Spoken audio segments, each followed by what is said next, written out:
again. Could I start by asking, earlier it appeared that there were two people in the room with you. Could you please share with the committee their names and what their roles are? There's no one in the room with me now. They're not there now. Okay. No. Thank you. So I would like to begin with some of your previous testimony in relation to questions I asked you. I asked you in your appointment process how it came about. I asked you if you had applied. You answered the question in committee, and then you sent a lawyer letter a week later. But the lawyer letter didn't really clarify things from the perspective I have. So you said, Ms. Verschuren, that you had never applied for any job in your life, including this one, and that Minister Baines had called you twice to ask you to do it. That's what you testified last time. Is that still true? In my note, I clarified to the committee that I was approached. And about your note, sorry, Ms. Verschuren, I didn't ask you about your note. I'll come to that, please. I was approached to put my name forward for consideration, yes. And after a period of reflection, I decided to fill out the necessary documents and submit my application. I think that is the two pieces that I think we're missing, because in Minister Baines' testimony and in the testimony of the head of the appointments for the Privy Council office, the Prime Minister's personal department, they said no one was contacted that hadn't applied first. But clearly they had contacted you before you applied, is what you just testified.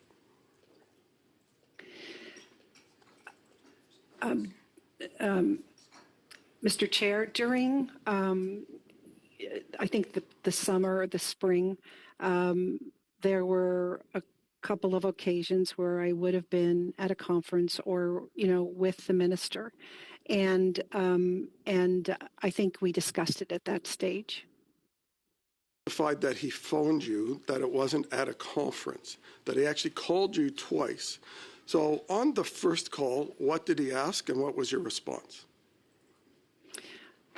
I don't recall if it was both telephone calls, quite frankly. I did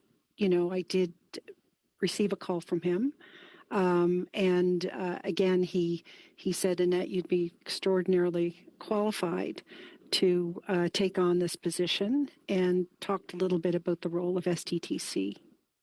And so then you gave it some consideration, and either you or he had another communication by phone, presumably to discuss whether or not what your decision was. Is that correct? Yes, I think that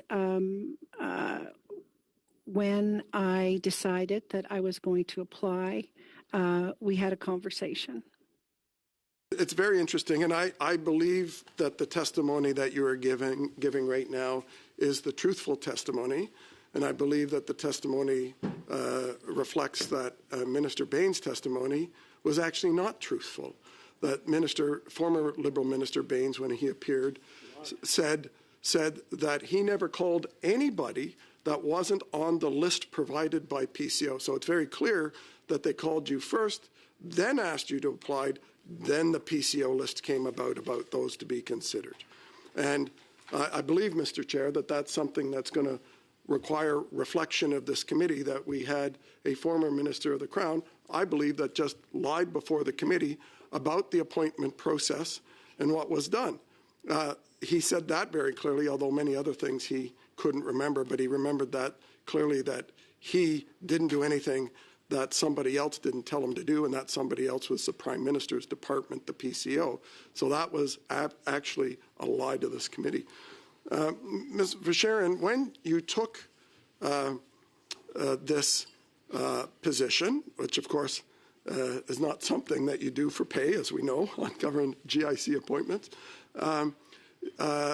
the issue of the fact that NR Store, which you founded and owned, had already been doing business with SDTC, the Liberal Green Slush Fund. In fact, Leah Lawrence, who you inherited as the CEO, had warned Minister Bain's office, and his former PMO staffer under Prime Minister Trudeau that was working on government and communications for SDTC also warned the minister's department that somebody who had a conflict should not be appointed.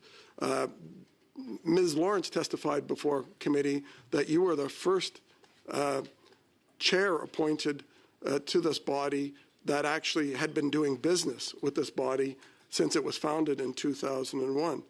Why did you think, and I don't care about the ethics commissioner discussion, why did you think personally that it was okay for you to take on a job with a company, with an organization that was doing millions of dollars of business with NR Store, which you own?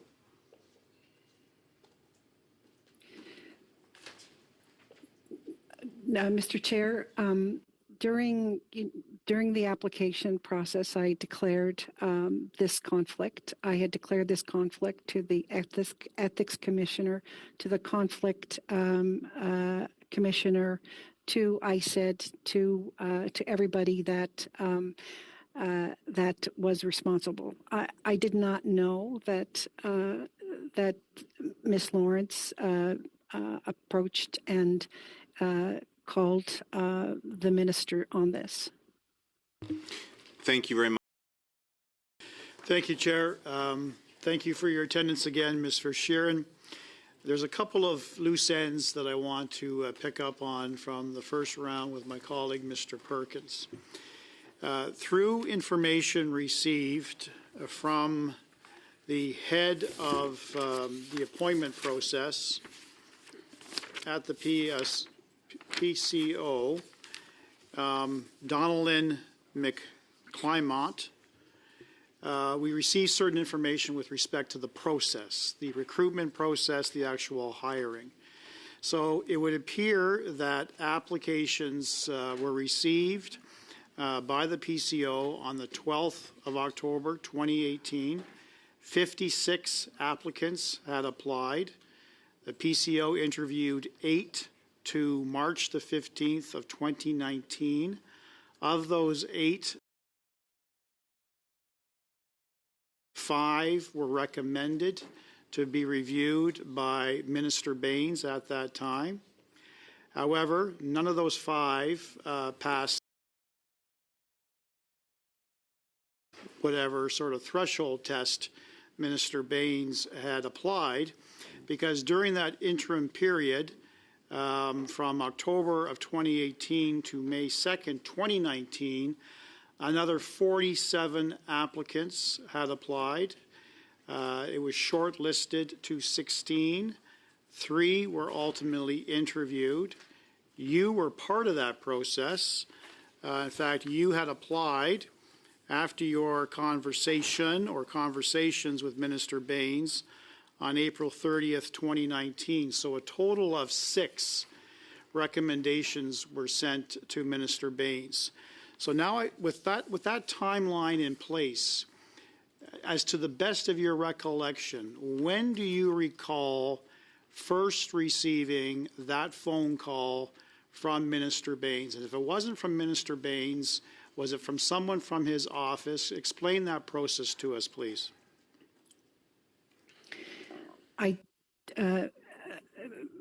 Mr. Chair, I don't recall the date of when I received that phone call. I don't recall the date of that. Applied on April the 30th, 2019. Was it the day before? Was it a week before? Was it a month before? Does that help you recollect? Your application was filed April 30th, 2019. Yeah. I don't recall. Okay. But okay. Was this just a cold call out of the blue? You picked up the phone rang, and hi there, Ms. Verschuren, this is Minister Bains. I have something to present to you. Was it something like that, or was there a process? Was there an email? Was there a letter that set up a specific time that he wanted to reach out to you? What can you recall about the process? The process wasn't, it was probably, it was in the context of advice I was giving to him as part of his industry portfolio, and I think he did talk to me once outside of a telephone call, and I do not recall what he said in that at that time. Well, it must have been flattering to you that he would consider you for this very important position. You clearly indicated you wanted some time to think about it. Was there more than one phone call from Minister Baines, again, highly recommending to you that you apply for this position? Was there more than once? Because I got the impression when you initially testified at a different committee that it was possibly up to 3 different phone calls, maybe 2 to 3 different phone calls, and that you ultimately made the decision to apply. Does that refresh your memory? I think that there could have been a couple of occasions that he brought this up outside of a telephone call. I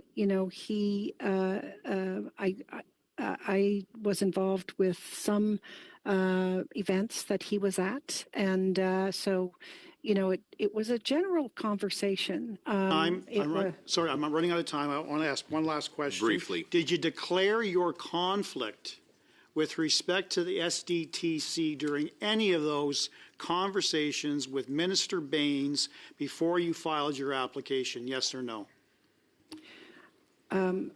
Mr. Chair, I don't recall talking specifically about that conflict, no. Thank you very much.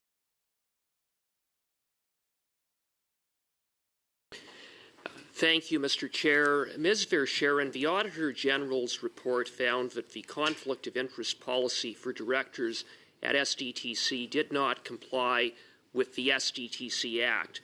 Specifically, it did not comply with respect to Section 12.2 of the Act that states unequivocally that board members shall not profit or gain any income from the foundation. You were the chair of the board. Can you explain how the board adopted and maintained a conflict of interest policy that did not comply with the SDTC Act? Mr. Chair, I believe that all office holders owe Canadians a commitment to accountability, and I've been accountable. I resigned as the board chair. Ms. Verschuren, with the greatest respect, that was not my question. My question is, how is it that the SDTC board had a conflict of interest policy in place that didn't comply with the Act? And here's what this unlawful so-called conflict of interest policy allowed board members to do. And this is right from paragraph 6.46 of the Auditor General's report. Board members were allowed under the policy to buy or sell securities in companies who were funding recipients of SDTC as soon as 3 days after a public announcement of a funding decision. So how was that allowed to stand? Mr. Chair, those were the procedures. Those are the procedures at the time. And I... Verschuren, here's the situation we have. The SDTC board could approve funding for a company on Monday, and then on Thursday, board members could buy or sell shares in that very same company. Do you know what that is? It's insider trading, isn't it?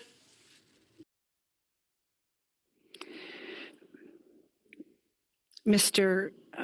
Chair,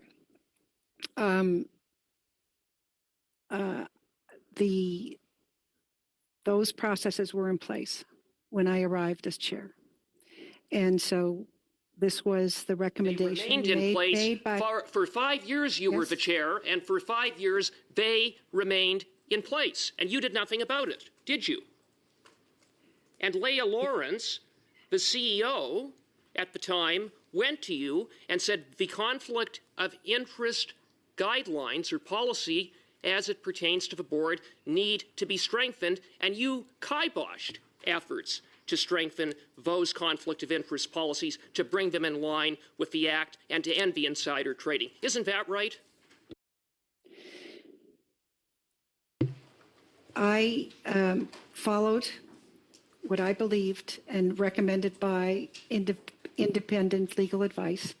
Is that the independent legal advice of the conflicted Ed Vandenberg? Is that the legal advice that you received? Is that your excuse?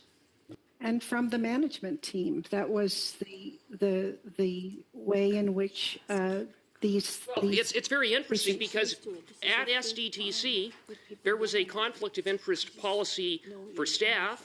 Staff, quite appropriately, were prohibited from investing in a company funded by SDTC for 5 years following a project's completion.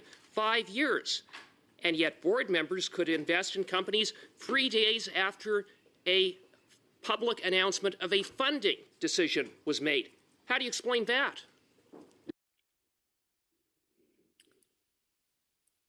Mr. Chair, the procedures were those that I followed. And Those were ones that facilitated insider trading. And you know what the explanation is? That the board that you chaired was corrupt from top to bottom. And by the way, Ms. Verschuren, you've sat as a director on publicly traded companies, haven't you? Yes, I have. And you know full well that pursuant to the rules on insider trading and self-dealing from the Ontario Securities Commission, that directors can't purchase shares in the company in which they sit as a director on within days of a public announcement. You know that you can't do that, right? Mr. Chair, I believe that I asked you. You know that that's not the case. You can't do that. Mr. Cooper, your time is up. I'm going to allow the witness to answer. So, Ms. Verschuren, you have the floor. Certainly the procedures were established when I got there and continued. And I think big green gravy train. All right, I'm going to move on now.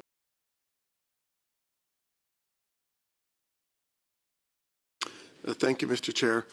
I am going to follow up on the questions of my previous two colleagues from the Bloc and the NDP, but I would like to follow up on something I asked you earlier.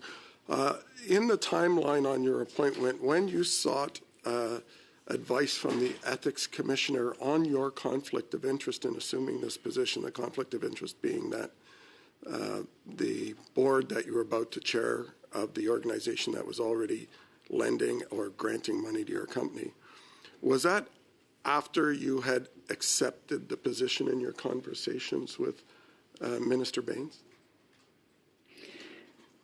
I believe it was done absolutely before I was appointed, and it was done. It was done in the I think it was a few days before. You applied. Somewhere in that neighborhood you applied, yeah. But after okay. I'd like to follow up on the questions. So you sat on the board of the Verschuren Center, and did you sit on the board of Sandpiper as well? No, I did not. Okay, but you are an investor in Sandpiper, and you sit on the board of the Verschuren Center, did at the time? That's correct. At the time you were chairing the SDTC board. Correct? I'm trying to remember when I became an investor in Sandpiper. But okay, I'll come back to that. So the Verschuren Center sought $6.8 million from SDTC, and they did that without consulting the board of the Verschuren Center? Because when I look at the cash flow statements and the income statement of the Verschuren Center from the time, it appears that it was in desperate need of this money. I declared conflicts at the board of the Verschuren Center on anything to do with SDTC. That wasn't my question, though. It did go through the board. So when it went to the board investment committee, on January 13th, the minutes, January 13th, 2022. The minutes rejected it, as you say, for all the reasons of conflict of interest. And the minutes say that SDTC would shift its efforts in discussion with other potential funding sources and hope that the diligence conducted to date can be transformed into another funding agency. And that was in January. And in June, ACOA gave the Verschuren Center $2 million.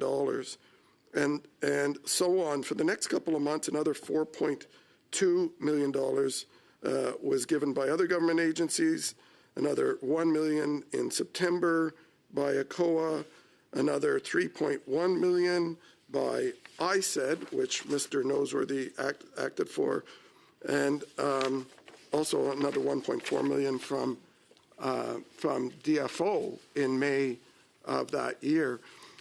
So do you believe it was ethical to use the staff of SDTC to be the business development funding officers for the Verschuren Center that you sat on the board of, on both, that you used the staff of your own agency that you chaired to help fund government money in other ways for the other organization you established and sat on the board of?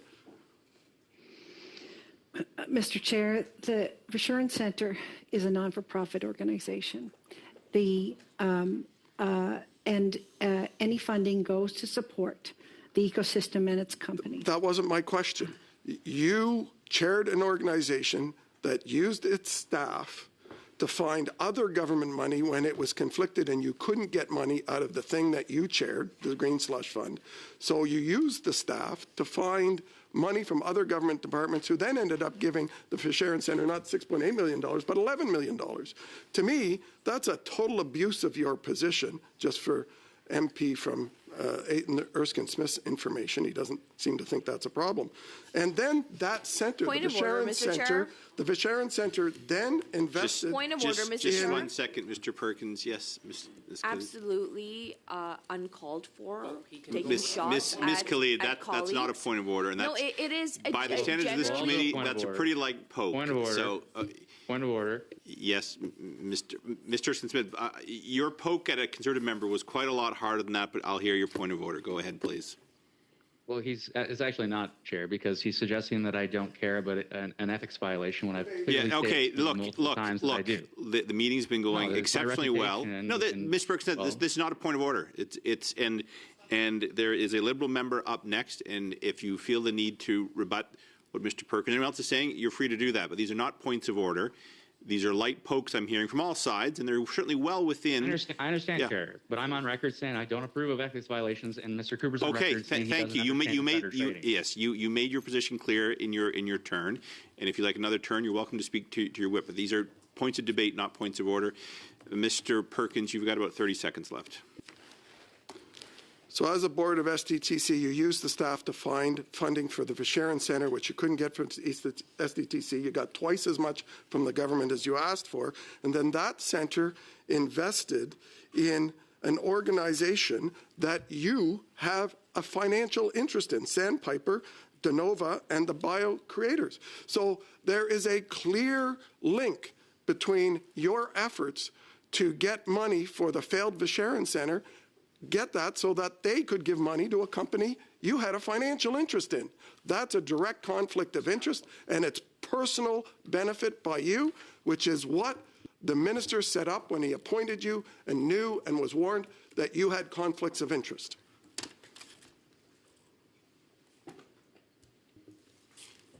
Mr. Verschuren, I assume you have no... No comment. That's fine. That's...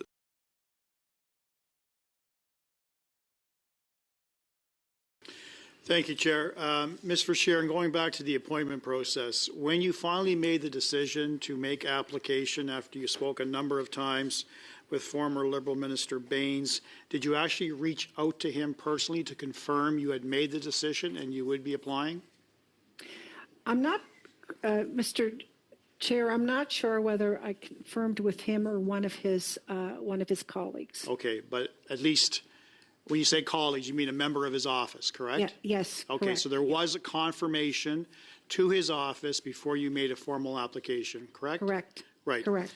Unlike other worthy candidates, your appointment as chair of SDTC was definitely initiated through the PMO. Who in the Prime Minister's office did you speak with prior to your interview with the PCO? Mr. Chair, I do not recall talking to anybody in the PMO's office. Ever? PCO's office. Ever during the process? I do not recall, no. Okay. Do you recall the actual interview with the PCO?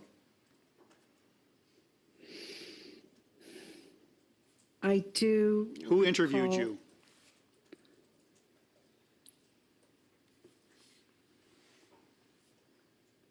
I don't recall, but I can get back to you. Okay. Prior to your resignation as chair in December of 23, did anyone from the PCO, the PMO, or the current minister's office or any other department official advise you against resigning?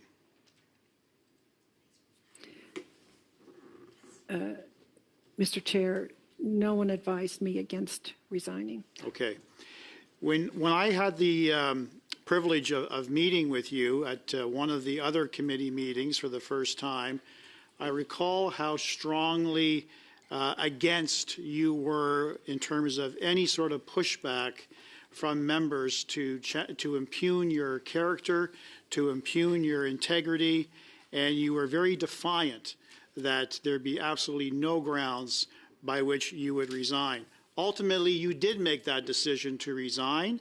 The allegations that you claimed were out there were simply allegations. Now they've been proven by the Ethics Commissioner. You have been found guilty by the Ethics Commissioner on 2 occasions.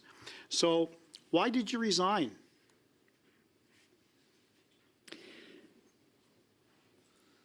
Mr. Chair, there was a lot of stress in the organization, a lot of stress with respect to, what was happening there at the time. And I was putting perhaps undue pressure on that. Okay.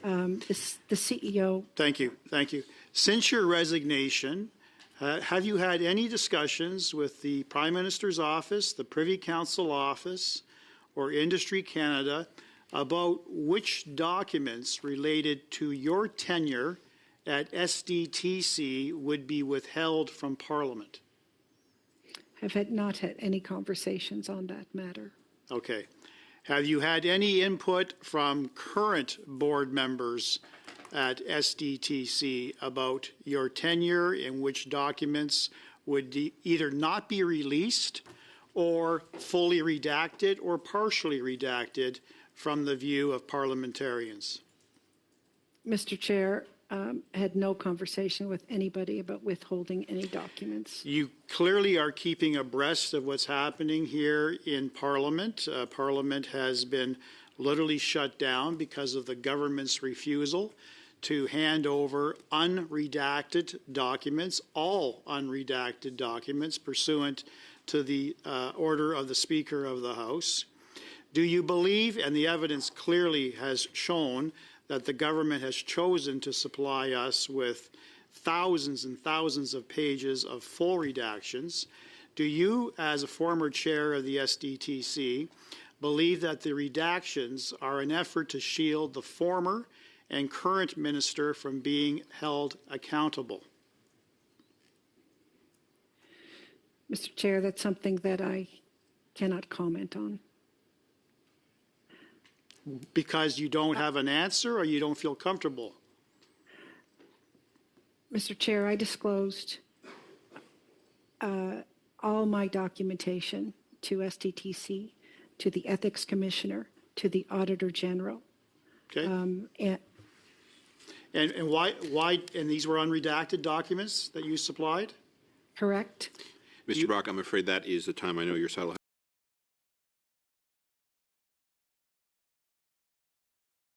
Mr. Chair, despite Mr. Erskine Smith's profound ignorance of the rules of the Ontario Securities Commission, Ms. Verschuren, as someone who served as a director on publicly traded companies, you will be aware that under the rules relating to insider trading and self-dealing, directors cannot buy and sell shares in the company days after a public announcement. Rather, they can only do so during limited windows outside of the quarterly financial reporting periods. And yet, the conflict of interest rules for the SDTC board, which violated the Act, allowed board members to buy and sell securities within 3 days of a funding announcement. I ask you again, why didn't you fix the policy? Because it sure sounds like a good deal for board members.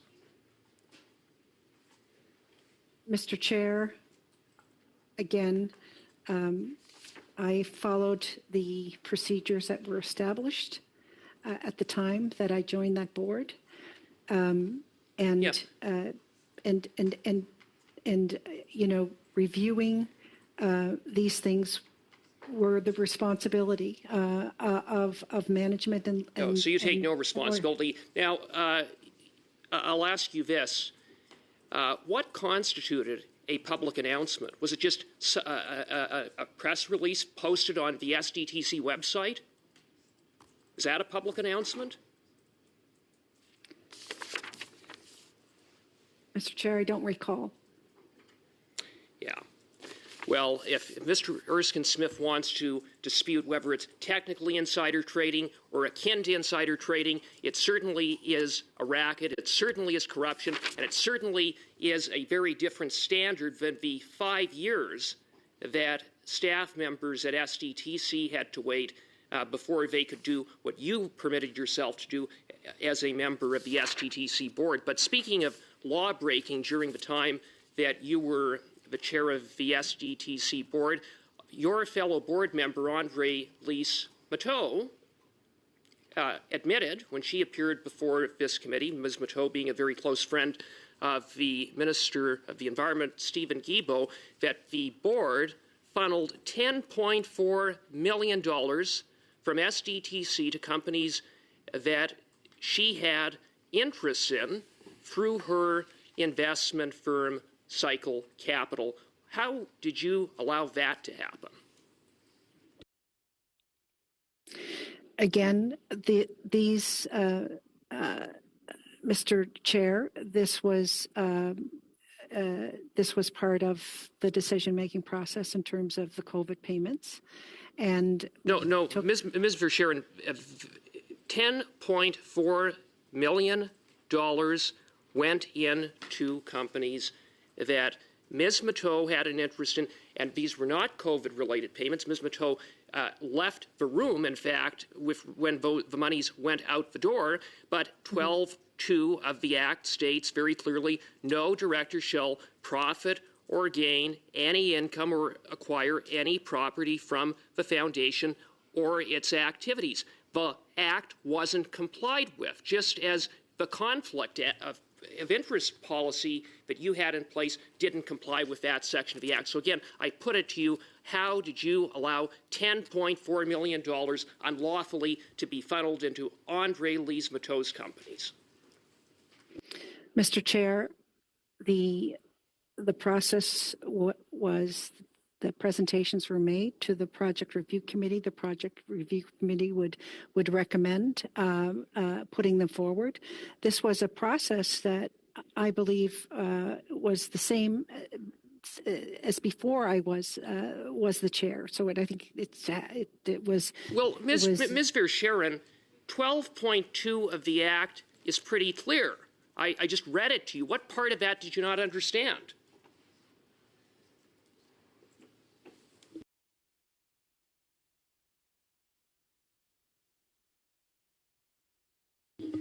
Go ahead, Mr. Cooper, ask again. I asked, I'll give you time, ask again. I said section 12(2) of the Act is clear. I read it to you. What part of it did you not understand when $10.4 million was funneled into Andre Lise Mateau's companies?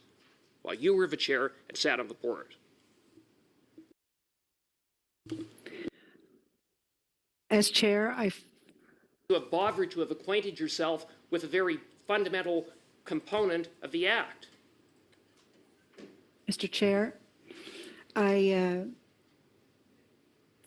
certainly recognize, as chair, I felt that I was following all the policies and procedures and conflicts of interest associated with STTC's. Well, policies and procedures. Ed Vandenberg, who was providing you counsel, was also being remunerated while he served as a member of the SDTC Council, and while you were the chair, he was voting to appoint 5 members to the board that you were the chair of an improperly constituted council. Did you ask any questions about that?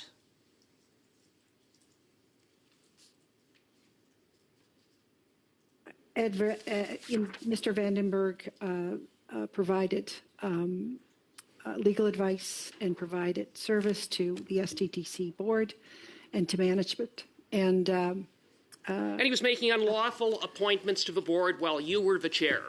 And you just didn't care? You just turned a blind eye to that too? You know, it's conflicts of interest, it's unlawful appointments, it's self-dealing, Mr. Cooper, akin to insider trading. That is your time, Mr. Cooper. On and on it goes. Mr. Cooper, that is your time. I'm going to turn now to Mr. Erskine Smith. You have the floor for 5 minutes.